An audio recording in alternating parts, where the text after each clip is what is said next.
It's Wednesday, Adams. I see you're trying to distract yourself from your own banal thoughts. Let me help. Here's a recording thing made of my latest root canal.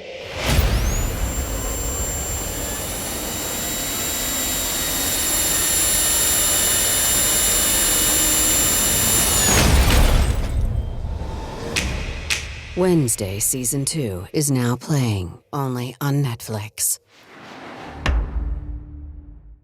They say to only bring what you can carry. So with the all-new 2025 Ford Expedition Tremor, bring a lot. Like 3 dirt bikes, a few tents, an entire crew ready to make memories. A panoramic 24-inch display, and the confidence to push your limits. The all-new 2025 Ford Expedition Tremor. Always consult the owner's manual before off-road driving. Know your terrain and trail difficulty and use appropriate safety gear. Max payload varies based on accessories and vehicle configuration. See label on door jamb for carrying capacity of a specific vehicle. Always properly secure cargo. Imagine losing your entire life savings to a scam. Your retirement accounts, your sense of security. And then as you're trying to pick up the pieces, your good friends at the Internal Revenue Service hand you a bill for tens of thousands of dollars in taxes. That's exactly what happened to Chester Frilich, and we're going to hear today how this situation unfolded and maybe what can be done to fix it. Today we're joined by friend of the show, Bob Sullivan, to hear a heartbreaking story that shows just how broken some parts of our system are. Welcome to What the Hack, the true cybercrime podcast. I'm Adam Levin. I'm Beau Friedlander. And I'm Travis Taylor.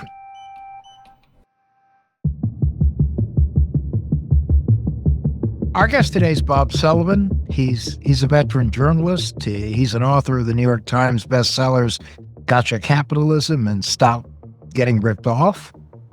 He's a Peabody Award winner. We Are Not Worthy. Bob is dedicated to exposing the hidden gotchas in modern life through his books, his podcast with the ARP called The Perfect Scam, and the newsletter that he puts out called The Red Tape Chronicles. So, Bob, welcome to What the Hack. Thank you for having me. Appreciate it. In fact, welcome back to What the Hack. Yes.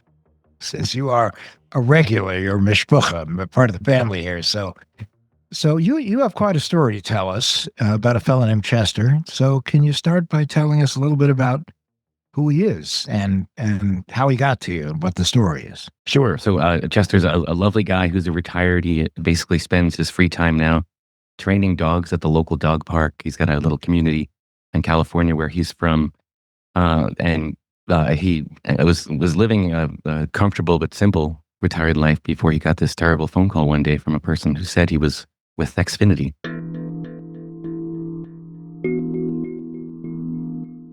It was his internet provider, and they said that there was trouble with his internet router, and in fact, they were worried that he had been hacked, so they needed to do some maintenance on his service. Phenomenal. You know, I would actually drop dead 3 times and come back to life 4 times and die again if my internet service provider ever called me about anything. Especially Wait, there's human beings who work there? What? That can't be. I mean, Yeah. I say my service provider is Xfinity, and I can't ever get them on the phone. So the thought that they would call me, I agree with Beau, I'd probably have heart failure. What happened when Xfinity or something like Xfinity reached out to Chester? Well, say that they called him and they said there was someone using his internet service to commit other crimes. And one of the ways they persuaded him they were legitimate was they said, well, we have to go into your router and do some adjustments and, do you know how to log in? And he, of course, didn't know the password, and they gave him the password. And this is a thing for people to know that for the most part, those router passwords are factory set and they're common, so you can get them anywhere. But it was impressive enough to someone like Chester who didn't know that. And that made it seem like they were legit. So they then said, we see some activity on your computer. So he gave them permission to scan his computer. And the first thing they said was, this is going to require physical maintenance. We're going to have to roll the truck to your house. Normally it costs $1,000, but we'll do it for free. So Chester thinks this is good news and they're going to just take care of him. But right before they hang up the phone, they say, oh, well, we have to check one more thing.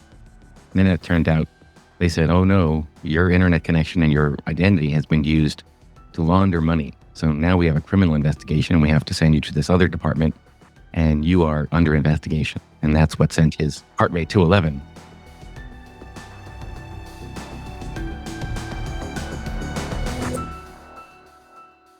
So Chester got this call, and I think the part of the con here, or the trust game that was happening, was they had done a magic trick for Chester, which was not magic at all. They knew what the default settings were on the passwords. Mm-hmm.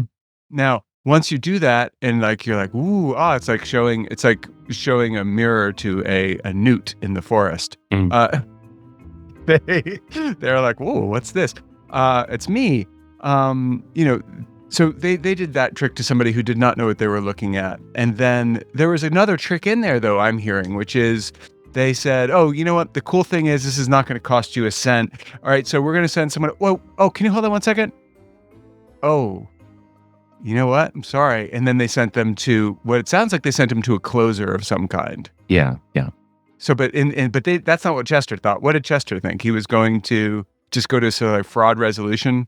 Going to the Federal Trade Commission, where he was going to be investigated. So they start throwing out big, sometimes they say IRS, sometimes they say FTC, sometimes they say FBI, but they throw out a big government agency that raises the anxiety level in the listener.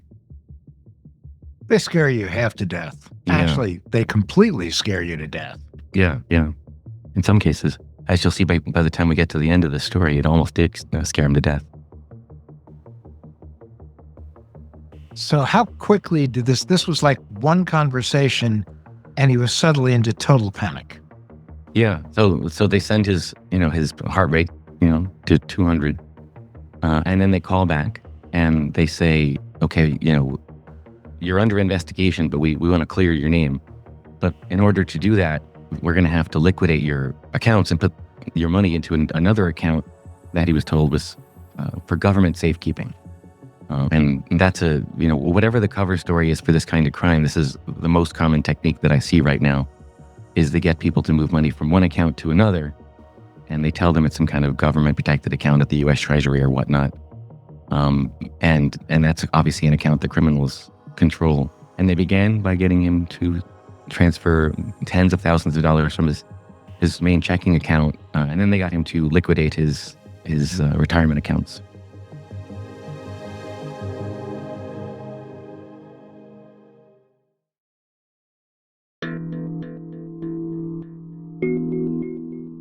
So you have a really lovely man who's a senior citizen, who's minding his own business, who gets a call from what he supposes is his internet provider. That's what they're representing themselves to be.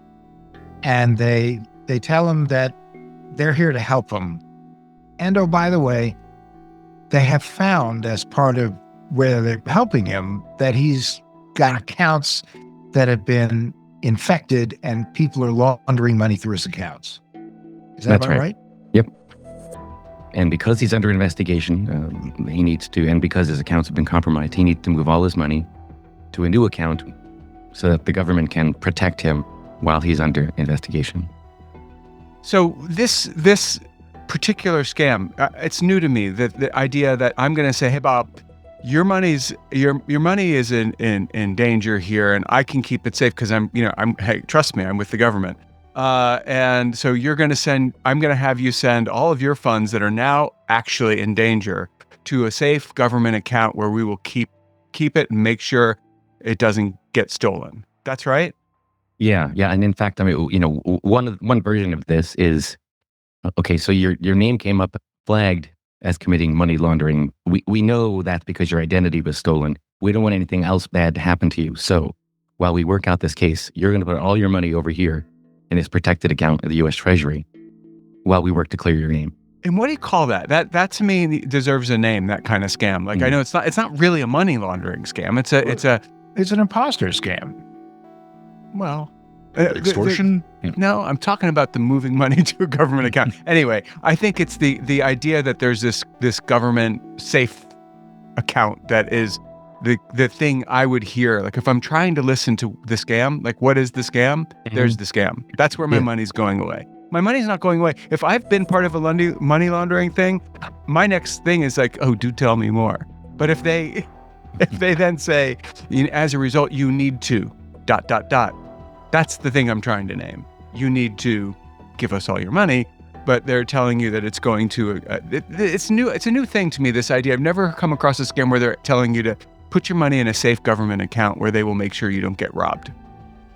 Yeah, I mean, as opposed to, say, asking them to send gift cards or asking them to buy crypto at a fake crypto site. This is another way of moving money. Yeah. Well, we have seen the scam with other guests on our show where they were told that they were speaking to their bank, and the bank discovered something that was amiss. But you can't trust anyone in the bank. So therefore, let us help you move your money to another account. In some cases, it's a crypto account. It's really safe. And then when we get everything sorted out, we're going to open a new account for you and you can move it back. So it's just kind of it's the twist on the case we had with the former government lawyer, for instance, who was on our show.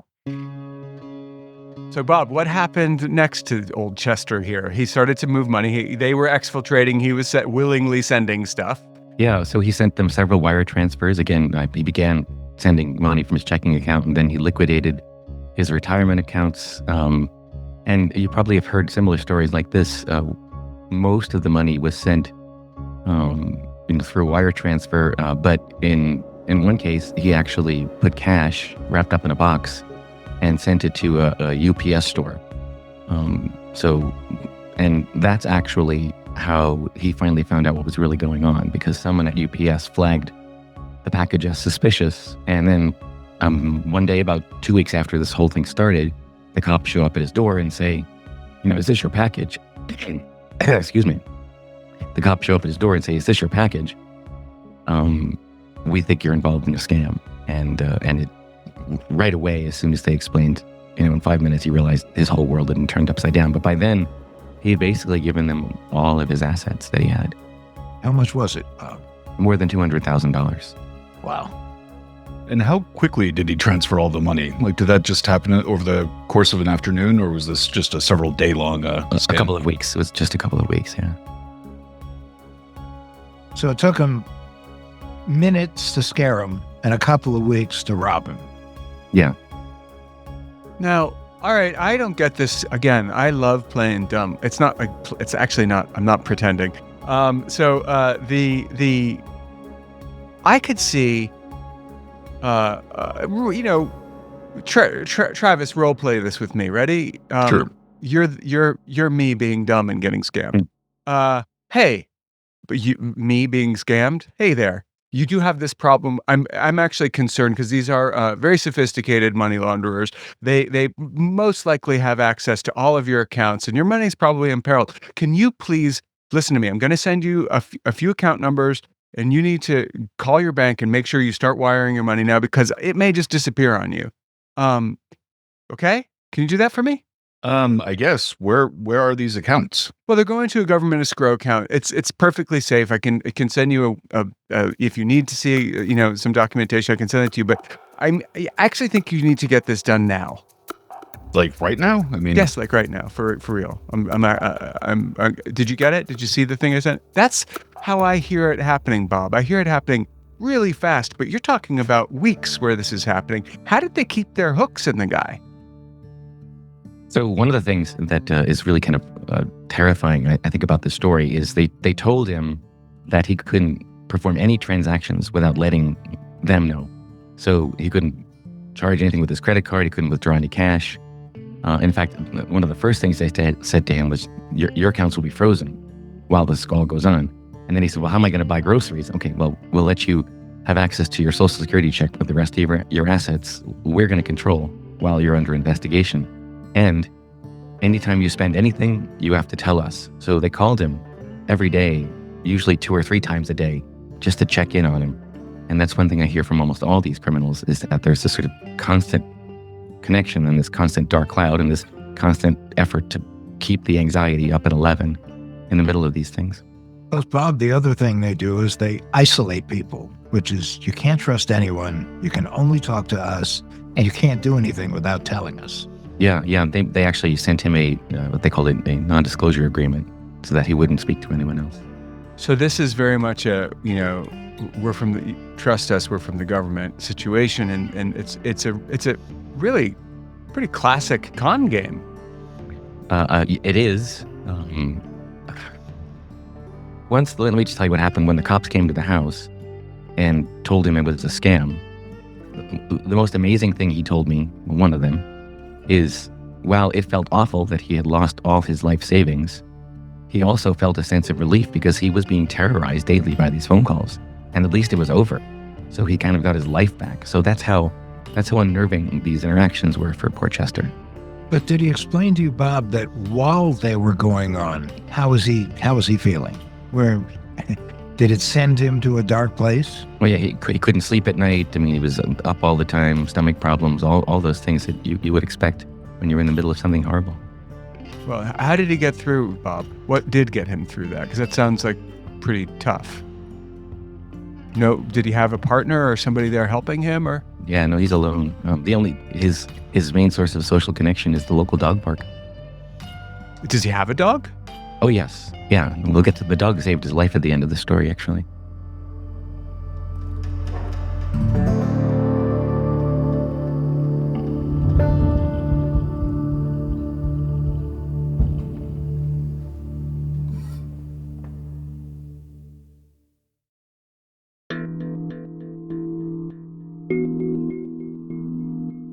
So, Bob, now, you've told us about the scam, but there's a specific twist to this story which makes it even more terrifying. There is, and this is another.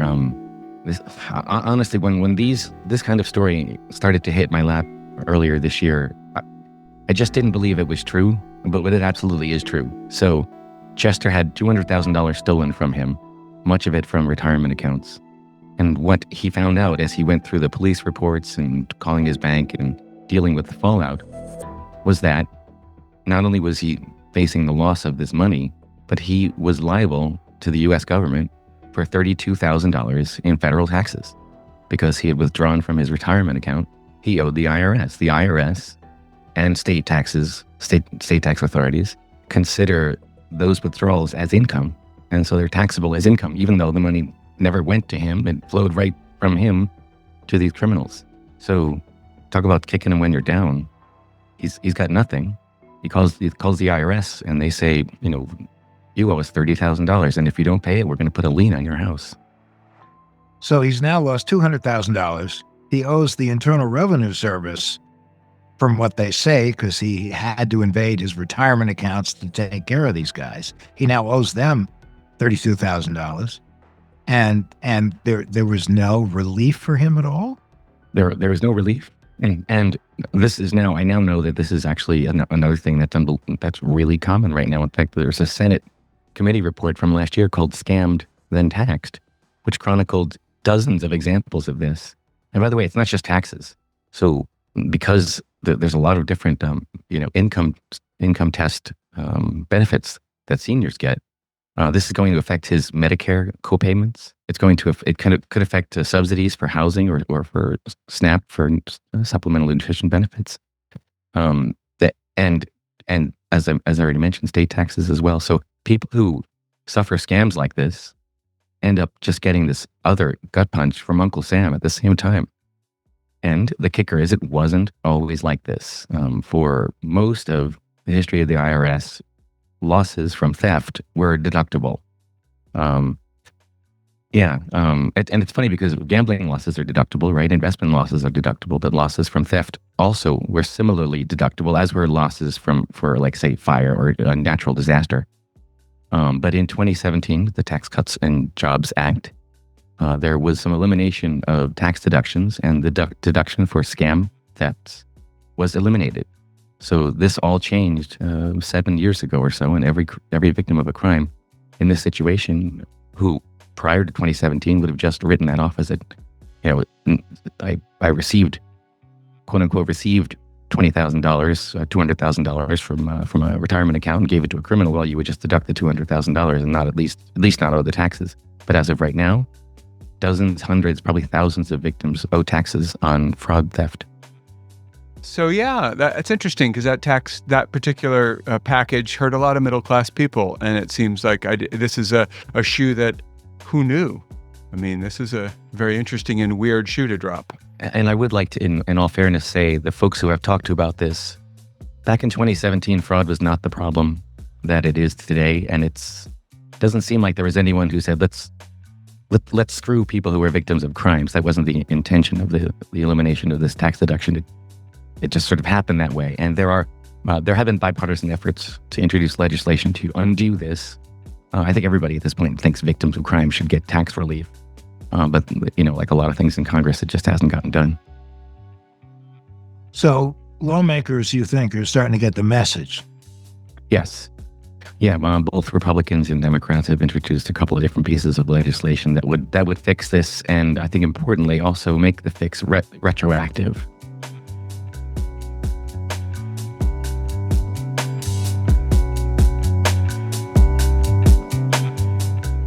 So, Bob, in the past few weeks and months, we've been talking to lots of different senators about bipartisan efforts on things like the Kids Online Safety Act and other important pieces of legislation. And, for instance, one piece of legislation, bipartisan, passed 91-3 in the Senate, can't seem to crawl out of the House, which is pretty shocking.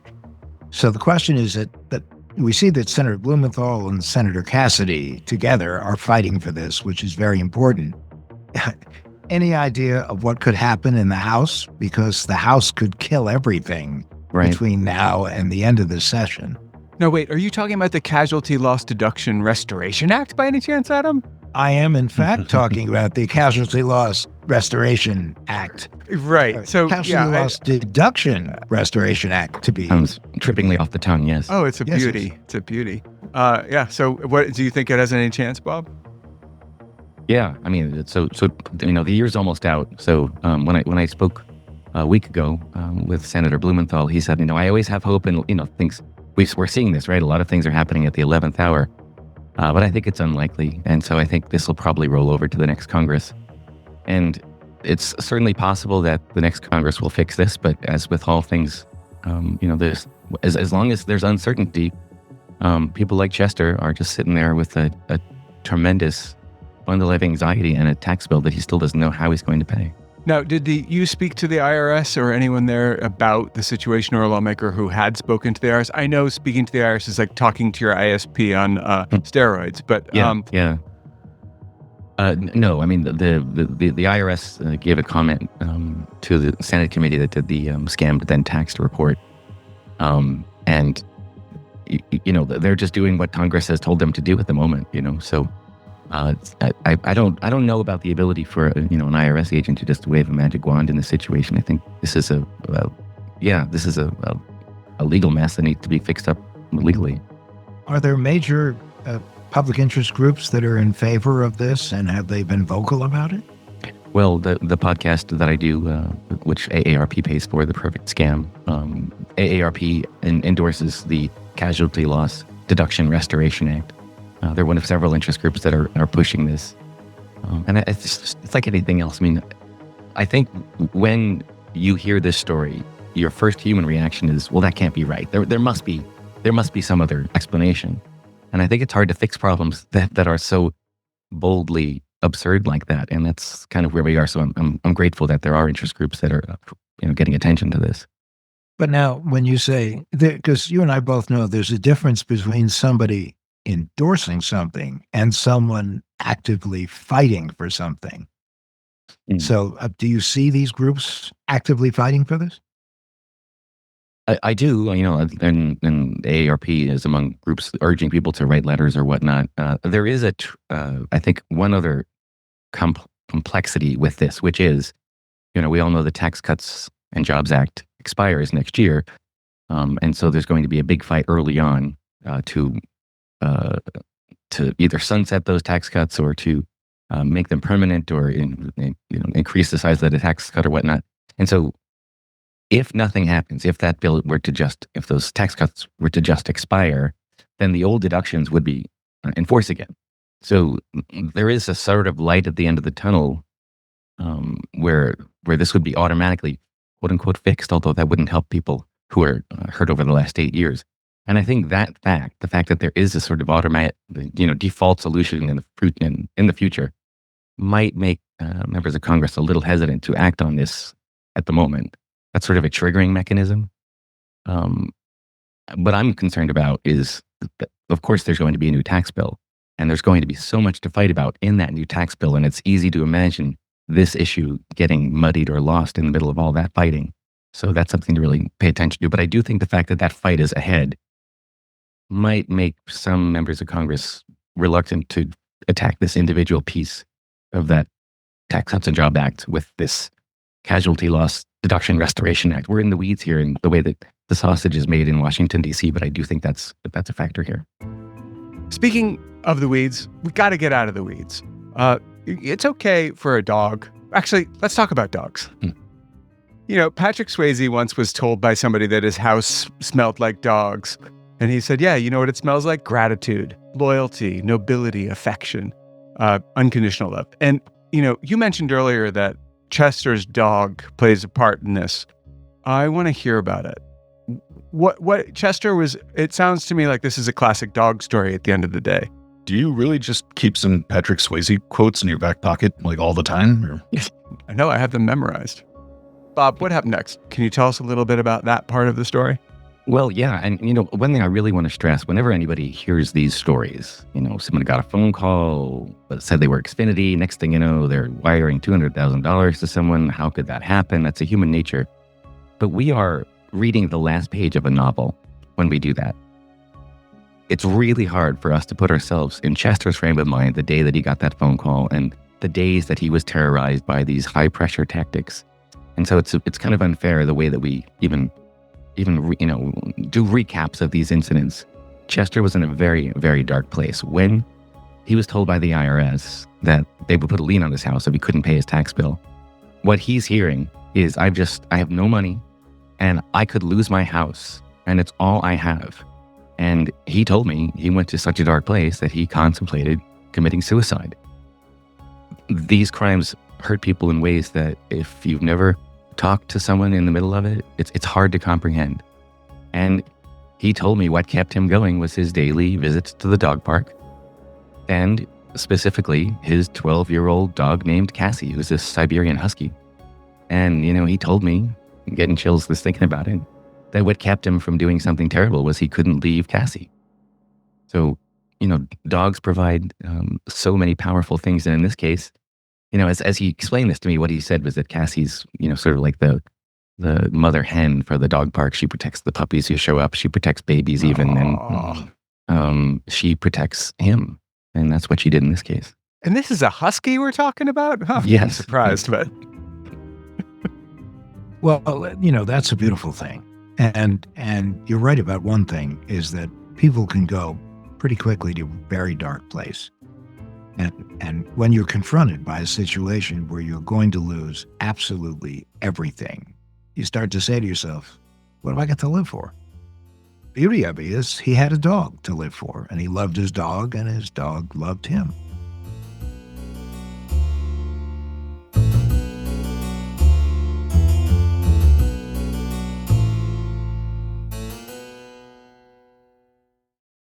This message is sponsored by Greenlight. With school out, summer is the perfect time to teach our kids real-world money skills they'll use forever. Greenlight is a debit card and the #1 family finance and safety app used by millions of families, helping kids learn how to save, invest, and spend wisely. Parents can send their kids money and track their spending and saving, while kids build money confidence and skills in fun ways. Start your risk-free Greenlight trial today at greenlight.com/Spotify. That's greenlight.com/Spotify.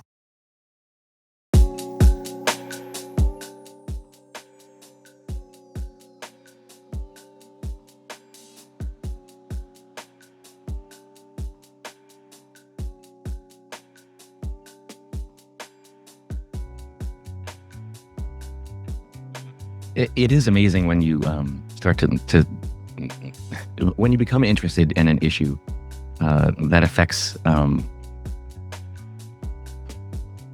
someone that you love. When you become interested in an issue that affects someone you love, and you realize, with the signing of a pen, Congress could fix this, and you think to yourself, well, why don't they just do that? And then that's when you really are confronted with how difficult it is to govern America, because there isn't anyone who disagrees. Well, as Senator Blumenthal said, there is the issue here. This would be revenue that the IRS, that Uncle Sam would not get if we forgave the debts that these people, quote unquote, owe.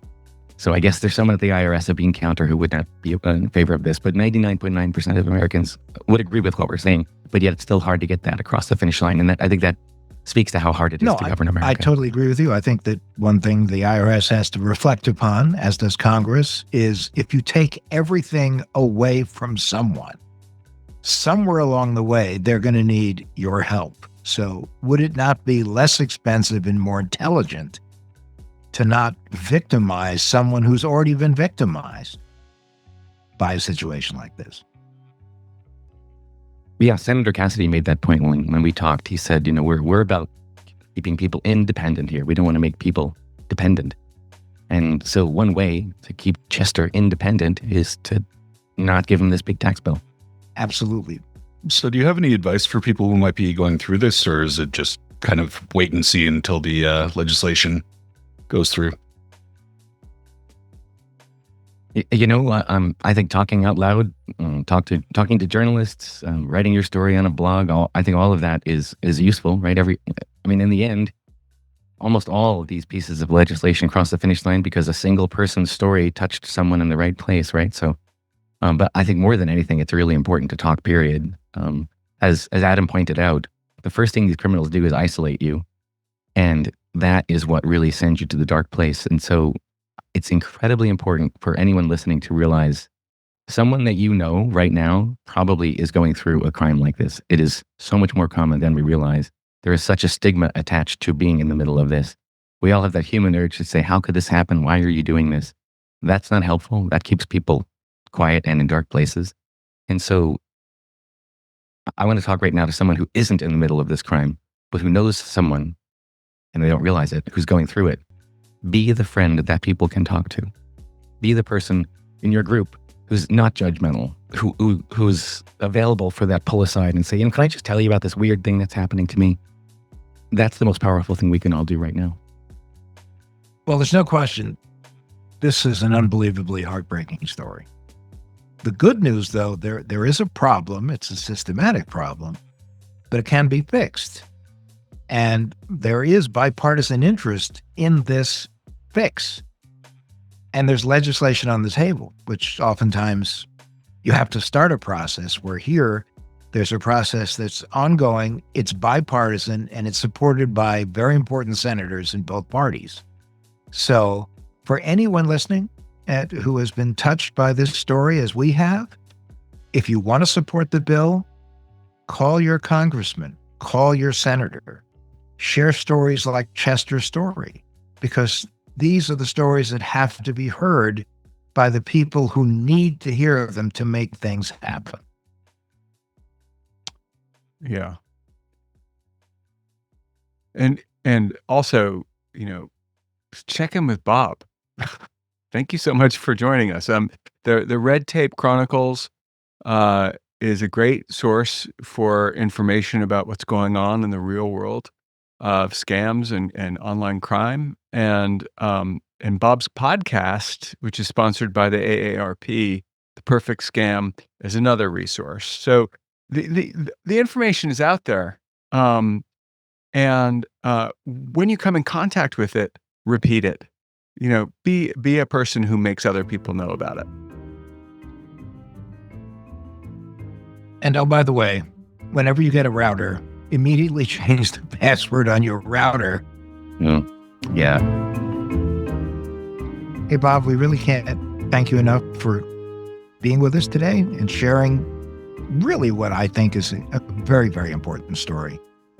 And for those of you who are inspired by what you hear, you can read the full article by Bob on the Red Tape Chronicles and check out his podcast, which is The Perfect Scam, which is endorsed by and supported by the AARP. Thanks so much for having me, guys. Thank you.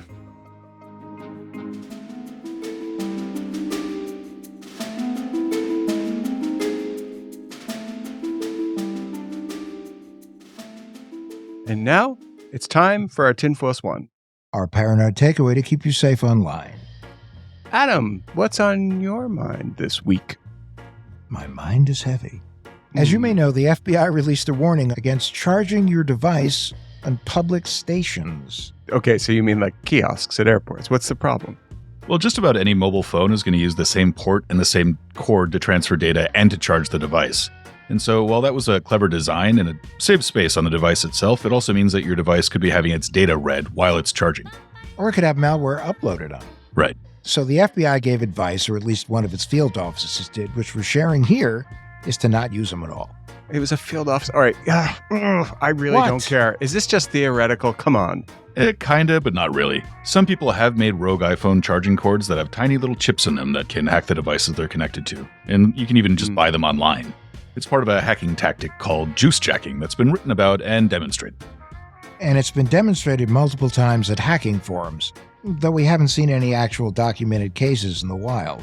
Well, I bet you that people in divorces use them and stuff like that. But come on, how common is this? We don't really know. I mean, the NSA did issue a similar advisory to their employees a few years back. So it could be out there, but it would be a really hard thing to capture in the act, and hackers have demonstrated that it's possible. So there's definitely a risk. Okay, so what should people do? If you're traveling, bring your own charging cord with you and your own AC adapter. Think of it the same way as packing your own toothbrush. Ew. You have to pack your own toothbrush. I mean, you're not going to want to use somebody else's, especially if it's available to everybody. Well, that's not true. I have a little fetish where I like to use other people's toothbrushes. But anyway, what if you forget to bring your own cable, though? Well, there is something out there called a USB blocker, which is also called a USB condom. And what that does is it blocks any data transfer over a USB cable. So it would only charge your phone. Okay, so if you don't want an STD or a ETD or whatever. So there's a lot of information on our phones. And yeah, a lot can happen if someone gets into them. And I guess there's a good reason to keep it safe. I just don't feel like this is going to be an issue. Adam? Well, think about the things that we have on all our devices. Payment histories, apps connected to bank accounts, and a whole lot more. And every time you plug that device into a public station, you might be making that data accessible to a cybercriminal. Yeah, and every time that I get out of the shower, I might be stepping in front of a giant audience clapping to hear me sing an Elton John song, but I'm not, usually. It's just Such a a frickin' cynic. bathroom. All right, well, I just don't think that this is an issue. Yeah, I mean, sure, I would imagine most kiosks are totally safe and most iPhone and USB cords are exactly what they seem. But there is still a risk, and it's a risk that can be mitigated pretty easily just by bringing a cord and a brick with you. A brick? Oh, you don't mean a brick like to hit somebody trying to get into your phone? AC adapter. Yeah. Okay. Well, I don't know. I like to carry a brick with me, but anyway, considering how much data we carry with us on our phones, is it really worth taking the risk? I don't think so. Especially if we can just keep a cord and an adapter in your pocket or your laptop bag. Oh, that's right. That's our tinfoil swan.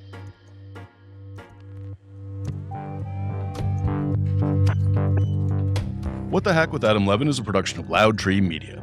You can find us online at adamlevin.com and on Instagram, Twitter, and Facebook at Adam K. Levin.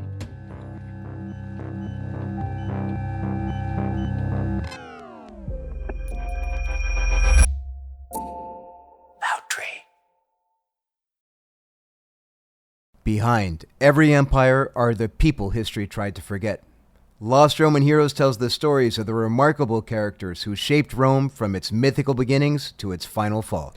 Each episode blends armchair storytelling, sharp historical insight, and a bit of humor to bring these lost figures to life.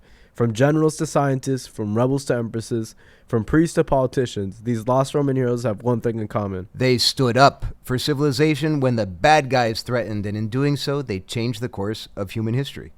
If you're into history that's vivid, surprising, and deeply human, this show's for you.